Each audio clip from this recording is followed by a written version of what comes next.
The lobotomite returns. Our lobotomite. Has Dr. Mobius been denominated into scrap metal and voice module parts, as we hoped?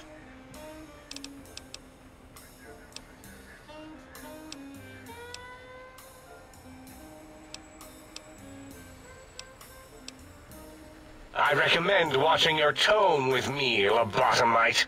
Now, your brain. Hand it over, or we'll extract it again.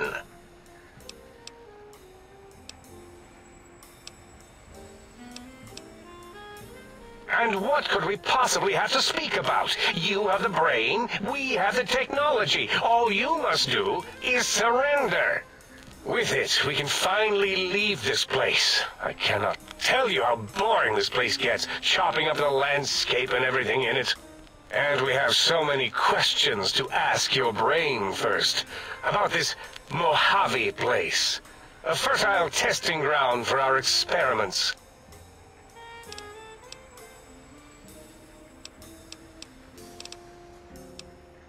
That is the most insane thing I've ever heard. There's no way Mobius would condescend to step inside you. Besides, there's no way such a thing could be accomplished. It's impossible.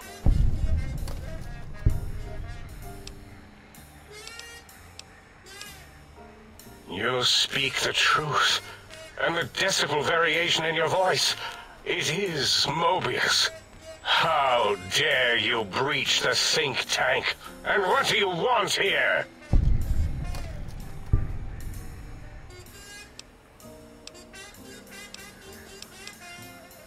That's no deal at all. There's a whole world beyond the crater, filled with ideas and possibilities. We could have escaped, seen it all for ourselves, tested it, prodded at it, made it squirm.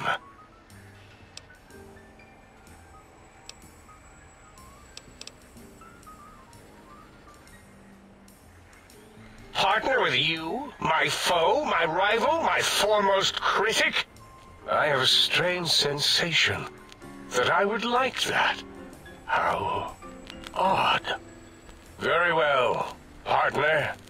The think tank is at your service as long as you do not destroy us.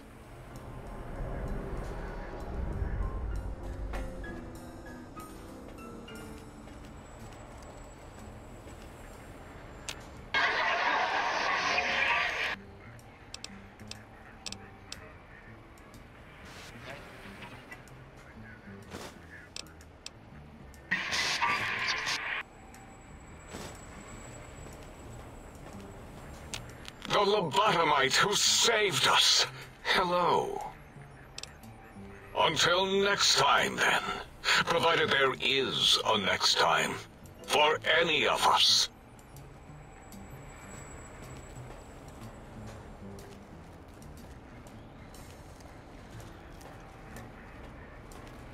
The teddy bear lobotomite returns. My teddy bear. How can I assist in relieving your curiosity? Until our next interaction, my intriguing little lobotomite. So is Mobius as twisted as he looked in person? Can't believe you entered the Forbidden Zone and lived. None of us can.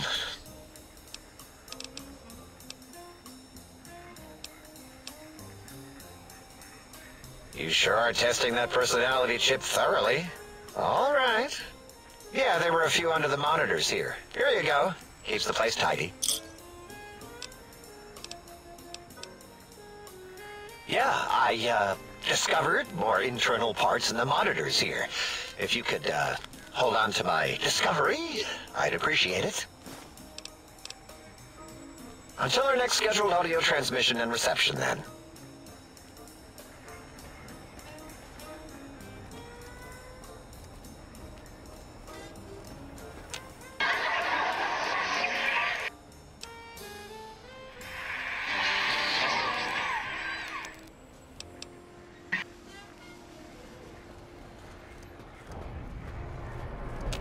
Thank you for what you have done. The helping, that is. We like that. I feel an odd emotion. Gratitude? Attitude? No, wait. Gratitude. That's it. Yes, a most goodbye.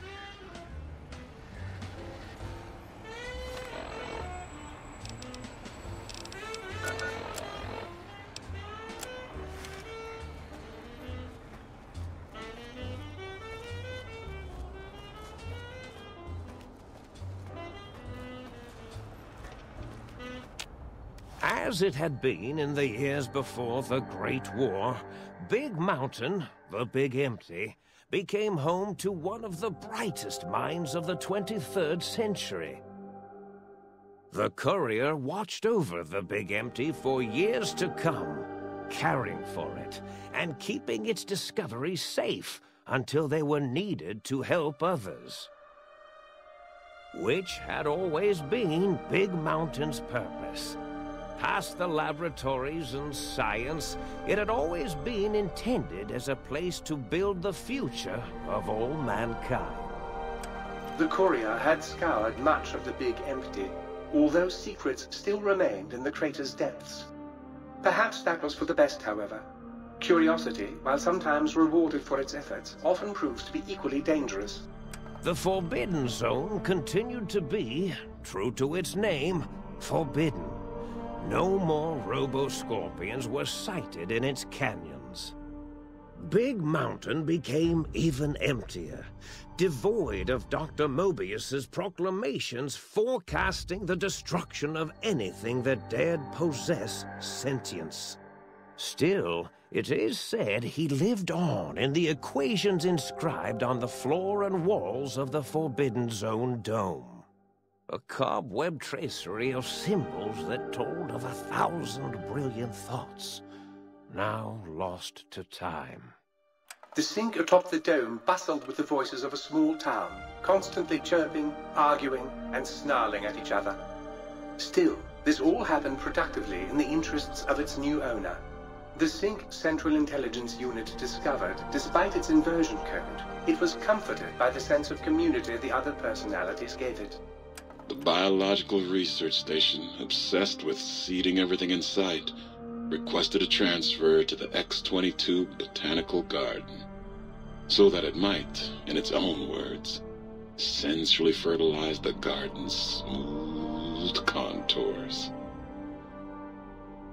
The garden sent back a polite refusal, saying it had prior commitments with a vault it had helped infect before the war. The book chute continued to devour all seditious materials until it nearly choked on a paperclip. It adamantly maintained it was a Chinese paperclip, and the whole thing had been an elaborately orchestrated assassination attempt. Whatever the reason, it slowed down for a while, carefully appraising each document and clipboard that came to it. The light switches continued to bicker and flicker. This persisted until the day someone dropped a flashlight in the sink, and the two of them united in their hatred of the showboat. The sink continued to ruthlessly scrub any particulate matter that came near it. Eventually, it gained access to the magneto-hydraulics plant and nearly flooded all the Big Empty in an attempt to scrub the crater clean. Once it learned of the innovative toxins plant, however, it gained new purpose. It sought to develop antitoxins to flush into its drains and counteract the poisons bleeding into the soil. The toaster continued its psychotic spree, reducing all appliances in range to scrap electronics and spare parts. After one of its more psychotic episodes, however, the other Sync personalities decided enough was enough and dumped the toaster in a bathtub. Sparking and hissing, the toaster swore its enemies would rue the day when they had bread and no way to toast it. Muggy did his best to collect coffee cups, although in his quest, he accidentally trapped himself in Higgs Village. It might have been the end for poor Muggy. Except, he found it peaceful there, tidying up the kitchens of the think tank professors back when they had been flesh and bone. Well, except for Dr. O, who was an asshole for having created Muggy in the first place. Muggy left O's house deliberately dirty, punishing the dishes and cups that lived there in blind revenge for serving Dr. O. Blind old Jefferson, with sounds the courier brought him, created a symphonic counter-frequency that saved Big Mountain from sonic invasion in 2910. If you didn't hear about it, good. It was rumored by the other personalities that he had a brief fling with the light switches. Although he forgot their names once too often and was soon left in the dark as punishment. Autodoc, always gentle and methodical, kept sewing up the courier in all the right places when the skin split open from repeated wear and tear. The Autodoc was just glad to have purpose again. It heard its simpler brothers and sisters who got shipped to the Sierra Madre were bored out of their skulls in that toxic, dead city. In time, the Autodoc found a way to deactivate the Y-17 trauma harnesses, releasing the corpses they had held prisoner for almost 200 years. As the courier ran through the X-8 facility multiple times, the computers analyzed the test subject's movements. Rather than performing a superficial observation, they realized the subject barely knew what communism was, or even what a high school was. This confused them for a time, until the facility finally realized that its research had succeeded. So it let its cyber dogs out into the wastes to help protect small communities from physical aggression rather than communist propaganda. The infiltration program in X-13 felt spent, having repeatedly upgraded the stealth suit until it could upgrade it no more. It felt warm, fulfilled, and a bit sluggish. It realized not long after, the stealth suit had left it without so much as a note on the nightstand. So the infiltration program sent out robo-brains into the wastes, looking for its wayward technology. It eventually found Repcon HQ and set up a new research center, testing and murdering fiends who kept breaking into the facility. The courier, organs intact, continued onwards, a little less heavy of step, but with all the organs in the right places, as they should be. After all, brains can develop a life of their own when left to their own thoughts, and the courier's brain was more clever than most. Dr. Klein and the think tank remained alive, unaware of the world outside. They looped through their daily routine, none the wiser about the world beyond, although perhaps wiser was the wrong word. The world outside belonged to the courier, and if anyone would shape it, well, the courier had already called dibs. There is an expression in the wasteland, old world blues. It refers to those so obsessed with the past they can't see the present, much less the future, for what it is. They stare into the what was, eyes like pilot lights, guttering and spent, as the realities of their world continue on around them. Science is a long, steady progression into the future. What may seem a sudden event often isn't felt for years, even centuries, to come. In the times following the Second Battle of Hoover Dam, however, Old World Blues took on a new meaning. Where once it was viewed as a form of sadness, nostalgia, it became an expression describing the potential for the future. It can be easy to see science as evil, technology unchecked as the source of all ills, all misfortunes. With the courier at the helm, science became a beacon for the future. There was old world blues, and new world hope. And hope ruled the day at Big Mountain. We could say more, but the stories in the Big Empty speak for themselves. Now armed with the transportal ponder, the courier could return to the dome at any time and crack open the secrets of the Big Empty one by one. The sink sat vigilant, waiting for its master to return, shoes covered in Mojave dust. Only one road yet remained, and it was one the courier had to walk alone.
Time to fight.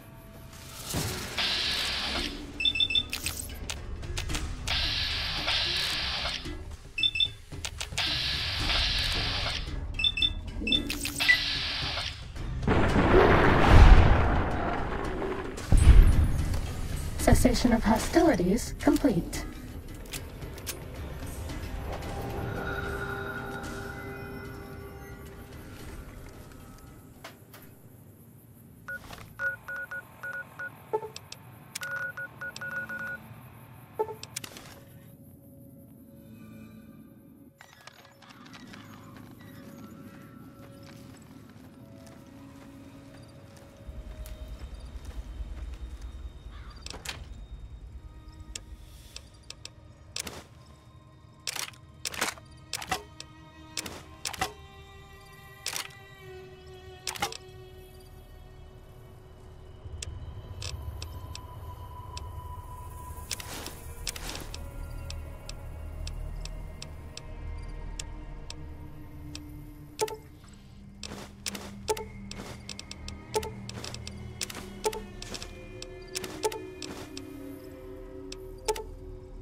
You looking to buy some supply? Can do.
Thanks.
Feeling thirsty? I can... Got...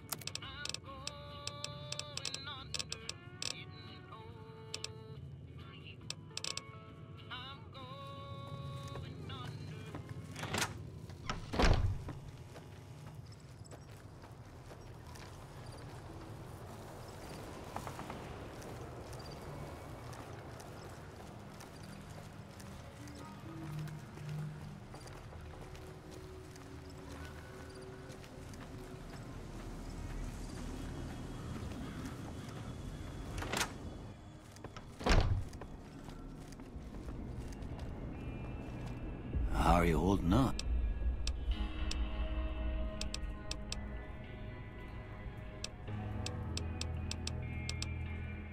Sure.